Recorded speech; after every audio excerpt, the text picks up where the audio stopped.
Good morning, everybody. Thank you for joining us this morning. My name is Ed Main, Director of Insurance Sales, and I'm joined by Robert Large, our Senior VP of Products and Marketing. Good morning, everybody. First of all, we want to thank you for taking time out of your day to join us. We understand during this time that just taking 30 minutes to join can be challenging, but we do appreciate it, and we do want to thank you. Today, I've got a little list of items here we're going to go over. We're going to talk about standalone DIC, how it differs, what's new, talk about some of the things we've added to the standalone product, which is equipment breakdown. We'll talk a little bit about the DIC acknowledgement, which is slightly different than the current way we have it today. We're going to do a quote. We're going to walk through our AegisEasy.com site, show you some updates to that. And again, as we move through all of this, at any time, there is a question section down below, so please feel free to ask questions. I see somebody even said good morning and good morning back to you. So regardless of what that question is, please feel free to ask it down there. We don't mention any names of who asked, so please, at any time, if any questions come up, please feel free to ask. So why standalone DIC? Well, we are now offering the only true standalone DIC product in the market today. It's purpose-built to support the FAIR Plan or equivalent fire policy. Real-time data integrations throughout the quoting process. As you put in the information, it's going to get you the fire line score. You're going to get replacement cost estimations. We're still running the loss history, all built into the quote process to reduce the stress of underwriting surprises post-bind. So we want to continue with the ease of use that Aegis has, and again, make it very easy for you to write a DIC policy. So what's new? Well, let's talk about that. First and foremost, coverage A at $1.5 million for all occupancies, including short-term vacation rentals. So what we like to say is if it qualifies for the FAIR Plan, it qualifies for an Aegis standalone DIC. Now, with that being said, not everything that qualifies for the FAIR Plan, that's why we have a little asterisk there. There's always going to be something. And if you do ever have questions about it, please feel free to reach out to myself, one of our territory managers, or underwriting. They are still all working and available for you. Most home types are accepted today: single family, multi-unit, manufactured, mobile, prefabricated, condo, townhome, apartments, and vacant homes, all available as an option for you. We've also added an Aegis exclusive evacuation reimbursement coverage included for all primary homes. We'll talk a little bit about more of this stuff when we actually get into the quote, so please feel free to ask questions now, or as we walk through the quote, you can see and ask questions at that time. Equipment breakdown coverage is also available. Acknowledgement, the DIC acknowledgement, now part of the application. So we've heard in the past that we have had the DIC endorsement as a separate form. Now we have it part of the application as well as a separate acknowledgement to make it easy for you as well. So let me talk for a little bit about the maximum coverage A limits and how those work and the different types of structures you can put in this product, because that's one of the things that's a little bit unique about it.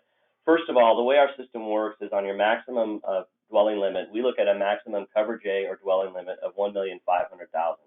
With the FAIR Plan, they look at a TIV of $1,500,000 as the maximum they'll accept today. We know they have plans to move to a higher TIV later this summer, but for right now it's $1,500,000, and they add up multiple coverages to get to that.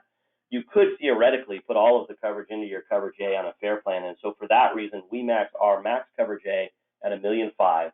The actual TIV on the DIC policy will end up being higher than that because you'll add up coverages. But that's why Ed said that if you can qualify for the FAIR Plan, you can get that coverage limit you want, you're going to be able to get the same coverage limit here.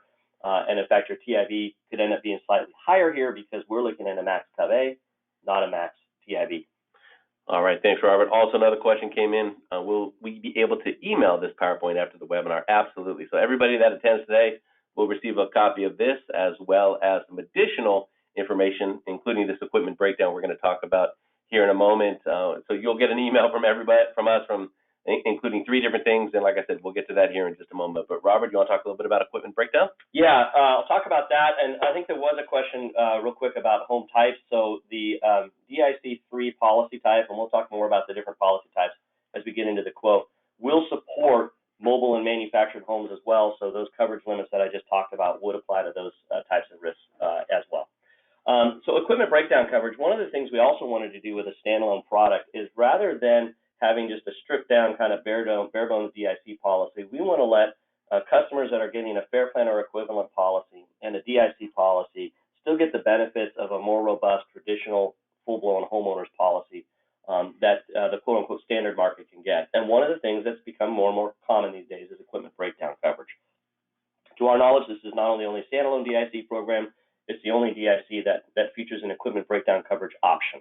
It's not required, it's an option for your clients. But the way it works, if you're not familiar with it, is rather than a home warranty that maybe is a warranty on a specific appliance for a shorter period of time, this is an insurance coverage, it's an endorsement to the policy, and it covers equipment, electronic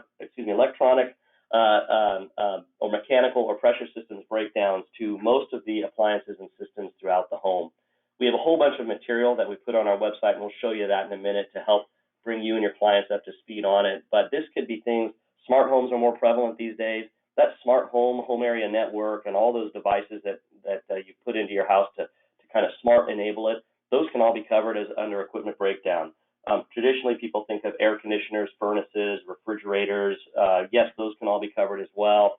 In addition, there's a green coverage option in here. So if your water heater fails, that's a pressure system breakdown, that would be covered under equipment breakdown coverage. You can replace it with a tankless on-demand water heater. It's an upgrade, and you get coverage that lets you replace it at up to 150% of the actual cost of replacing the water heater. So you can not only replace what broke, your client can actually get a little bit of upgrade and continue to improve their home. And Ed put up a quick graphic here that shows you some of the things that can be covered under equipment breakdown. We have a lot of material available to help you look at this and look at typical loss scenarios. Our vendor is Mutual Boiler Re. They've been doing this for a number of years. This is all they do. They support a lot of carriers nationally, very robust protection. And when we give you some loss scenarios and loss examples, those are from actual losses that they paid. We're not just making up numbers to try and scare people at how much a repair could be. This is based on their experience and what they've actually paid. So it's a neat add-on you can get into a DIC program, again, to make the policy seem more like a full, robust, complete coverage. All right. Thanks, Robert. So this is here the DIC acknowledgement. It's included, as I mentioned, in the actual application as well as a standalone form. And when I go through a quote here in a moment, I'm going to go ahead and bind a policy. And when I bind that policy, we'll actually show you how this looks and where you can find it. It is an acknowledgement form, no longer an endorsement, as the policy is built to not include fire. So therefore, it's an acknowledgement form and not an endorsement to remove fire. It still has to be signed and still must be remitted through the upload button through the client's portal. And again, no need to upload the Fair Plan policy or equivalent. We want you to have that Fair Plan or equivalent policy in place before you bind it. But again, you do not need to upload it. Now, part of the application being uploaded in the past was not needed again, but now that we have the acknowledgement form built into the application, if you upload the entire signed application, we understand that might happen at times. That's okay. Again, you don't have to have it signed twice in the application and as a separate form, but please feel free just to upload the entire application if you do not have it as a separate form. And this form is an important E&O protection for you, and it's an important coverage reminder for your client. You don't have to worry with a standalone program about actually attaching an endorsement and making sure that you look at the deck page and the endorsement was applied or not, because now it's just baked into the policy. It's truly a standalone policy form. And if you look at the insuring agreement in the policy, the very first paragraph, you'll see it very clearly states that these coverages are not included in the policy. So you want to make sure that this is memorialized and signed so that there's no mistake. Your client understands this policy is everything that the Fair Plan or equivalent policy is not. It adds some extras like the equipment breakdown, like the evacuation reimbursement, some other things in there as well. But that way they also reinforces the importance of remembering to pay the premium for that Fair Plan policy when it comes up on renewal. You got to pay both to maintain that coverage. So it serves as an important reminder. But we understand Fair Plan system issues policies differently than ours. Ours is click, point, bind, real time. And so that's why we don't require you to give us a copy of the Fair Plan or anything else. We just want this one document that everybody understands what this policy provides and what it doesn't provide.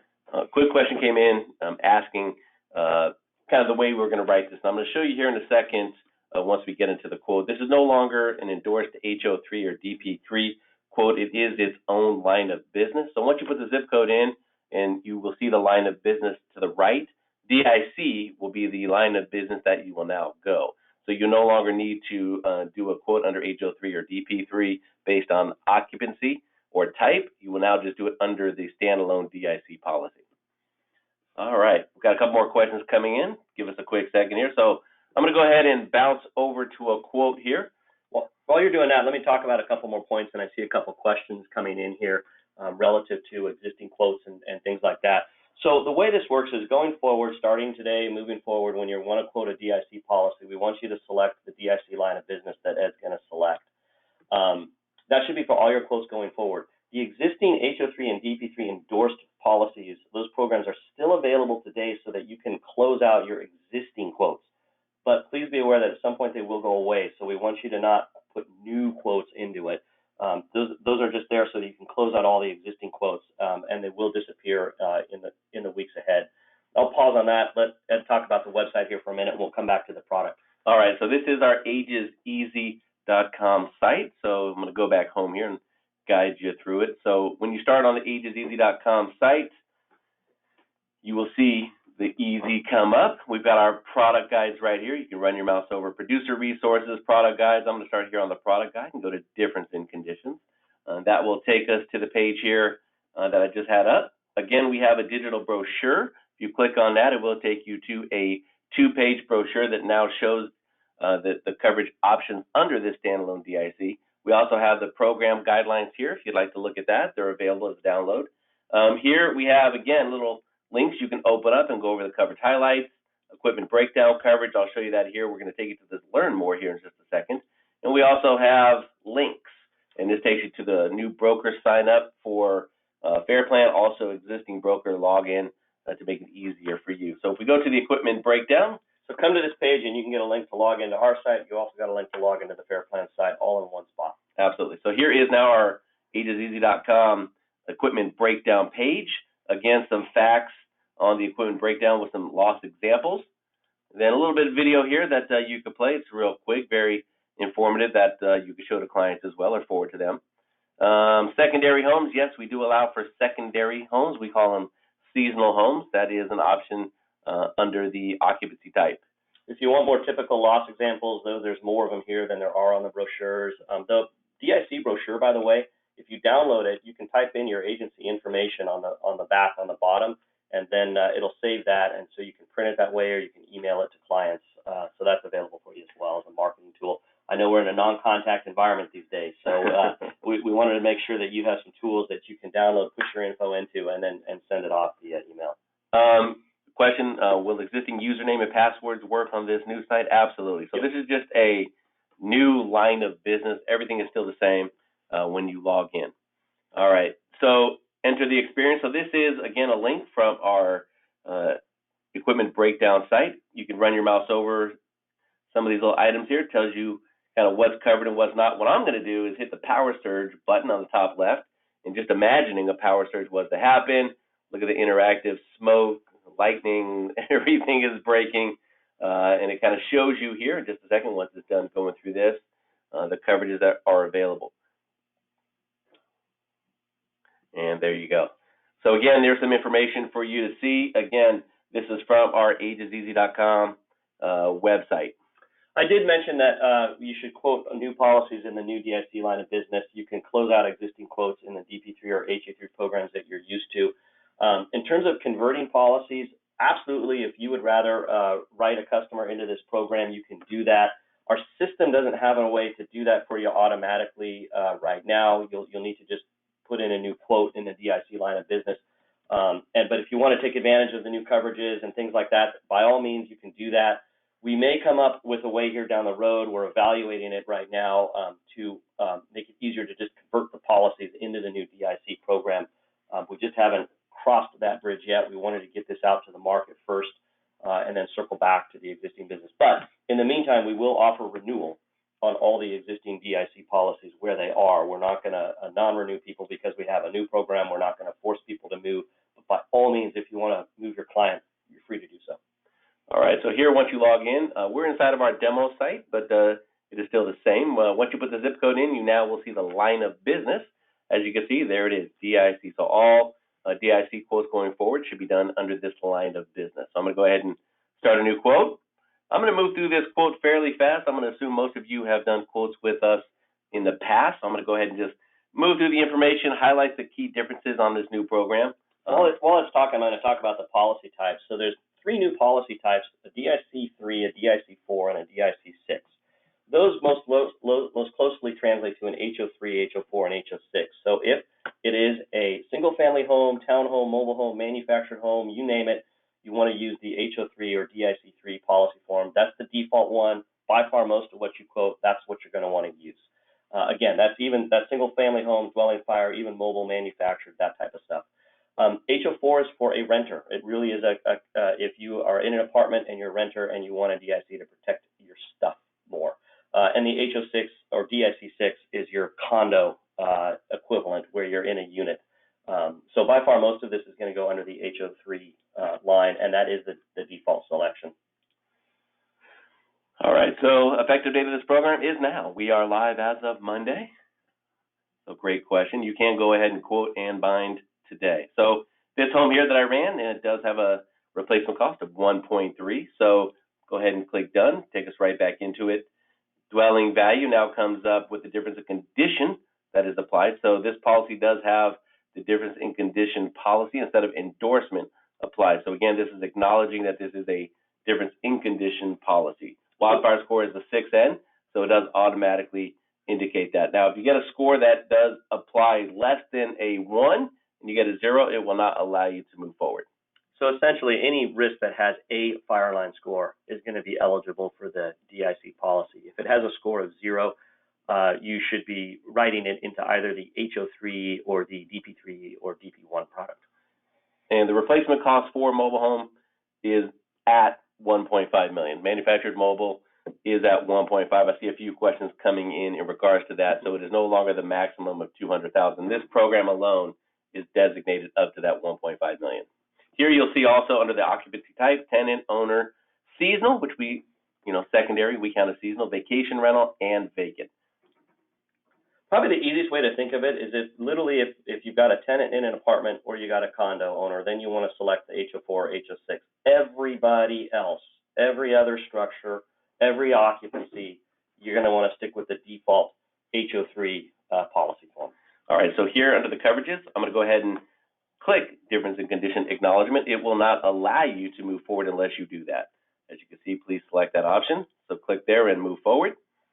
And we get to our premium page. And that's just a nice system reminder that you are in the DIC line of business. You're not in the HO3 or the DP3 line. So here we are at 1.3 DIC coverage at $1,236. Now, in our past policy, we had an endorsement reduction here for difference in conditions. You will no longer see that. So if we go back to the coverages, and by the way, this quote is now saved. So we do have a quote number saved. So until you get to this point, if you have not saved, it will not be saved in the system, but now it is saved. It is there forever. I'll bounce back to the coverage. Okay, yeah, let's talk about some of the coverage benefits you get on a standalone product. Beyond the 1.5 million coverage A, there's a couple things we really customized because we had the opportunity to build this from the ground up, looking at what the FAIR Plan eligibility requirements and rating factors are, and thinking through, rather than having to qualify for a standard homeowners or dwelling fire product and the eligibility and rating plan that goes with that, only to then attach a DIC endorsement. We built everything from the ground up, knowing it was only going to be a DIC policy. Extended replacement cost isn't there because we're not providing the fire coverage. So we would essentially be selling you a coverage that's to a limit that you're never going to access. In addition, because the FAIR Plan operates on a max 1.5 million TIV, we operate on a max 1.5 million coverage A. You have the opportunity to build up that coverage A to the limit that you want. We have the equipment breakdown we talked about. We have a rating plan that's a little bit different. Typically, when you're providing fire coverage, as the coverage A or dwelling limit increases, you have an exponential lift to your rating factors on the back end, your amount of insurance factors, because you are exposed to fire and windstorm and all the other perils that are in the FAIR Plan policy. But when you're in a DIC plan environment, we were able to change our rating factors to account for that. So as that home value goes up, you'll see that our lift in rate does not lift as dramatically as it does in a standard homeowners or dwelling fire product, including the ones that we had available prior to this week. So that's another advantage of a standalone product. One of the things that we heard from producers and customers was evacuation and loss of use coverage, and that's why we created evacuation reimbursement, which is a whole new coverage that we invented here to fill a gap that you guys identified for us. And the gap was customers were getting evacuated for wildfire under mandatory evacuations, given the threat, those evacuation orders can be quick to come and pretty widespread, as we've all experienced in the last couple of years, and they can reasonably last for 24 hours to maybe as long as 5 days. And your client is then forced to deal with lodging and meals and other accommodations because they can't access their home. And hopefully they come home and find that their home is perfectly fine. It's intact, it's standing, there's no damage. And when there's no damage to the home, there's no loss of use coverage under that FAIR Plan policy. So if they had to pay for a hotel and meals for 3 days, they come back and find that their home is fine because it was a widespread evacuation order, there's going to be no coverage and they're out that money. Evacuation reimbursement is designed to fill that gap. What it does is it lets your client get reimbursed for their actual lodging and meal expenses for the time they were evacuated when they didn't have a covered loss under their FAIR Plan or equivalent policy. It is included with every primary occupied home. And Robert, we have another question. Do you want to go over the limited water coverage? I'm going to move forward with the quote. Sure, no problem. I'll talk about water. There's a couple different water coverages in there. There's water backup. You're probably more familiar with that one. That water backup is your typical backing up through sewers and sump pumps and drains. There are some fixed dollar amount coverages that you can select for water backup coverage. The limited water is your sudden and accidental water, because weather-related water, windstorm, that type of thing is covered under a peril with the FAIR Plan. So in a DIC policy, we just have something called sudden and accidental water, and that is tied as a limit that's a percentage of your coverage A amount. So there, what Ed was showing you there a minute ago, there are different percentage amounts you can calculate. Your average sudden and accidental water claim is going to run you in the neighborhood of $13,000 to $16,000 these days. As a percent of your coverage A, especially with coverage A's going up to 1.5 million, this policy provides vastly more coverage than those averages. So you should be in good shape. But that's what the limited water coverage is. That's for your non-weather water, because the weather water is the stuff that's covered under the FAIR Plan. So we needed to come up with a way to kind of carve that out. All right, thanks, Robert. Another question came in. Does coverage A have to match the California FAIR Plan policy? What we want you to do is to make sure to have the proper replacement cost. We don't need it to be dollar for dollar. We want to make sure that when you run the replacement cost calculation through us, that you do have that number in there. Now, we do know it's going to vary a little bit. What we don't want to see is a replacement cost, come in for $2.5 million and then you put it for $700,000. We want to make sure that you're at or near that number that the replacement cost comes in at. Oh, somebody wants us to go over the page with the drop-down occupancy. So here we have, again, the tenant occupied, the owner occupied, secondary or seasonal home, the vacation rental or vacant. So under this program, under the HO3 program as it's listed, these are all the occupancy types. So this is everything you're going to find outside of a renter or condo policy. So again, I know I sound like a repeating playbook here, but another advantage of the standalone DIC is that we were able to pack so much into this policy and this program because it's purpose-built for this purpose. So your DIC3 policy is going to support all the occupancies, unlike your HO3. It's going to support all the structure types, unlike your typical HO3. It's going to have rating factors that are tuned to a DIC policy, meaning that as that coverage A limit goes up, the fire coverage, of course, isn't increasing at all. It's got the bells and whistles of evacuation reimbursement and equipment breakdown. So it's a little bit different animal in that regard, but those are a lot of the advantages you get when you really start from the ground up and build a truly standalone DIC. Another question came in regards to moving that coverage A up when a replacement cost calculation comes in. So when you're doing that calculation, if you want to update the 360, yes, and by the way, you are allowed to go above that. But if you want to look into this, and I didn't go over this as I normally would on a webinar that we talk about, kind of a new producer webinar, but here you can actually go in, do the quality wizard, and take a look at the home itself and say, you know what, it defaults to a premium. We may want to go higher than that. You can also, we will put a taped version, by the way, of this webinar on our Aegis Easy website. If you go to producer resources page, that page is chock full of information for you guys, for existing producers. In addition, we do have a webinar series that Ed runs on 360 value and estimating dwelling replacement, and I believe that one's out there as well. So you guys, and he goes into more detail on that. We'll also hold more sessions of that, so if you want to attend one of the live interactive versions where we really go into 360 value we're happy to do that. Yeah, there's quite a bit of adjustments you can do inside of 360, from the kitchens to the overall grade. You can upgrade the kitchen, and then you'll see a calculation increase from that. Again, 360 is set up to be a starting point, kind of a jumping off point with information that is down to the house level, and some of it is not down to the house level. It's just, as you can see here, it's pinned.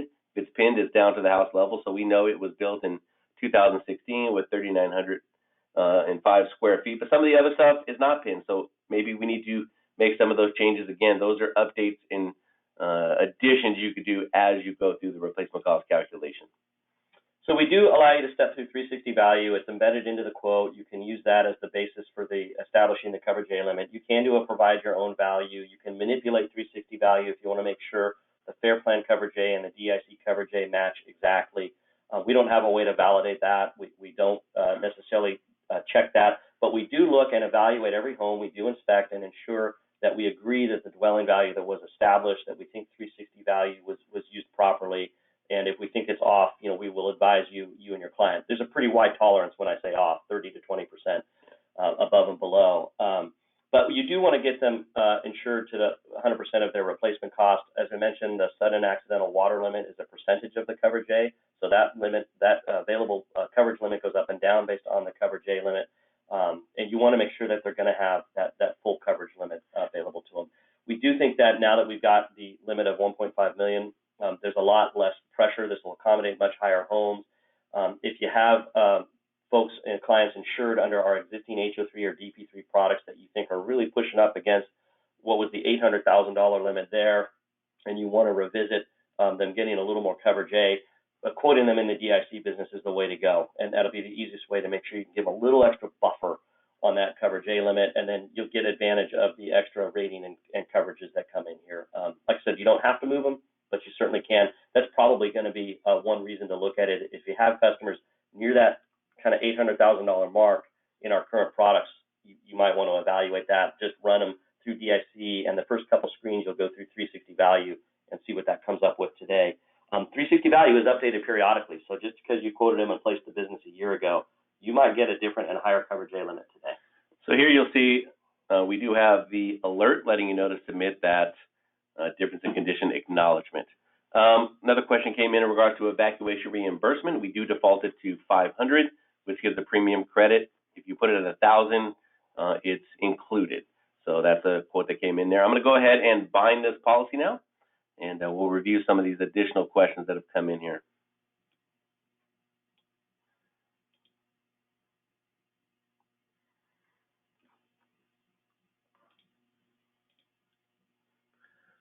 The evacuation reimbursement, just to be clear, is for a primary home. That's intended for the policy is intended for the home owner as being insured, and so if it's a secondary or seasonal or vacation rental home, the idea is they could evacuate to that home, so they would have lodging, they would have a place to be. But if it's their primary home, that's where the evacuation reimbursement coverage comes in. It was designed for that scenario exactly. The equipment breakdown, however, is available for different occupancies. If it's a tenant occupied or a vacation rental, you still have all those pieces of equipment and appliances in the home. So the equipment breakdown is more widely available in terms of the occupancy. All right, so the policy is being bound right now, and I'm going to take you to the documents here. So as you can see, it does bind. There's the policy number. Now I'm going to go ahead and continue to the documents. If you quote our HO3 and our DP3 products, if you're familiar with them, Ed talked about the fire line scores and the wildfire scores and how it errors out. What you're going to see for new business is if the wildfire score comes in at a 1, so there is a score or higher, it's going to error out on the HO3 or the DP3, and you're going to want to quote it in the DIC. Conversely, if you're in the DIC product and it comes in at a 0, it's going to error out in the DIC and tell you should quote it into the HO3 or DP3. I wish our system could easily hit the magic button and import your data between the two. Unfortunately, it can't right now. It is something we're aware of and something we're working on. It's just a system limitation at the moment. But nonetheless, the products are available, and the good news is the way we design the system, you put in just minimal information, name and date of birth and the address, and you'll click through 360 value, and right there on the second screen, you get the wildfire score. So One of the reasons we did that is so it is right up front in the quote, and you know very quickly what your eligibility is before you have to type in much more than the name, address, and date of birth. So here you'll see this is the actual 10-page application, and now we have the last page in here is the DIC acknowledgement. So it does have the policy number on it, so please make sure to use this form because it's the one that will be uploaded back into the system. And for those of you that may not be familiar, upload document button is right here. As you can see, if we go back to payments and back to documents, there we go. Now it's highlighted back up. So if you want to upload the signed application or DIC acknowledgement, this is where you would do it. Here again is the application, the deck page, the evidence, and now the one-page acknowledgement DIC form if you just want to pull that up and have that signed. We're doing our best to keep up with questions. I know they're coming in. I will, when we're getting close to the end of our time, so let me just point out, if we don't get to your question, we will go through that list after we hang up the phone here. If we didn't get to it, we'll send you a note. We do want to make sure you get the answers to your questions. So if we didn't get a chance to get to you live, we apologize. We will circle back to you and make sure you have your information. I know we're getting close to the end of the hour, so ladies and gentlemen, I want to thank you again for your time. We do appreciate your business. We are still here. We're still open for business. We're obviously, just like everybody else, kind of working in a non-contact environment, but our entire sales team, our underwriting team, we are all here. We're all answering the phones. We're available for you.